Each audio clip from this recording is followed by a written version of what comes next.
लिंग का क्या अर्थ होता है? लिंग का अर्थ किसी शरीर का अंग नहीं होता। लिंग माने प्रतीक, अंग्रेजी में कहें तो सिंबल, प्रतीक, चिन्ह। ये जिन लोगों के माथे में कचरा भरा हुआ है ना, वो लोग शिवलिंग का प्राइवेट पार्ट कहकर अपमान कर दिए। पीछे कितना हल्ला मचा था, फिर कितना बवाल पूरे हिंदुस्तान में, विदेशों में मचा। सरतन से जुदा, सरतन से जुदा, उनको जवाब दे दिया तो उनको मिर्च लग गई।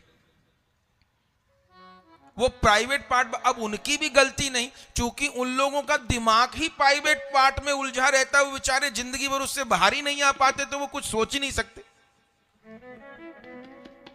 शिवलिंग, लिंग का अर्थ होता है प्रतीक, सिंबल, चिन्ह, ना कि कोई अंग विशेष।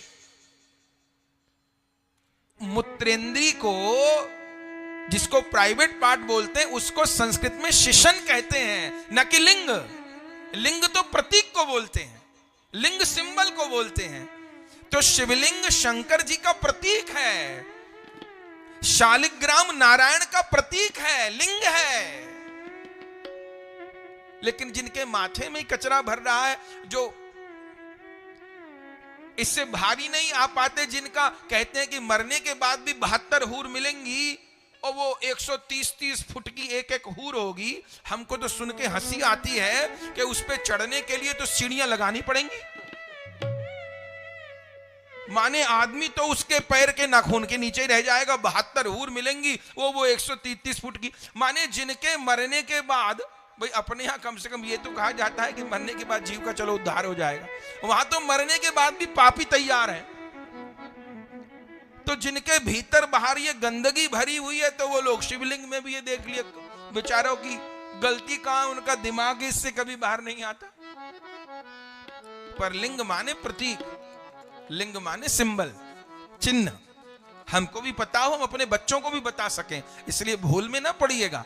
स्त्रीलिंग, पुरलिंग। स्त्रीलिंग माने स्त्री का चिन्ह, पुरलिंग माने पुरुष चिन्ह, प्रतीक।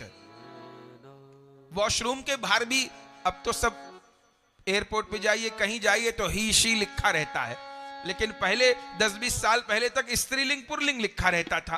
तो वहां पर स्त्रीलिंग पर स्त्री के शरीर का चिन्ह बना रहता था, जहां पुरलिंग लिखा रहता था वहां पुरुष के शरीर का चिन्ह बना रहता था। तो किसी बॉडी ऑर्गन से मतलब नहीं है, किसी शरीर के अंग से मतलब चिन्ह, सिंबल।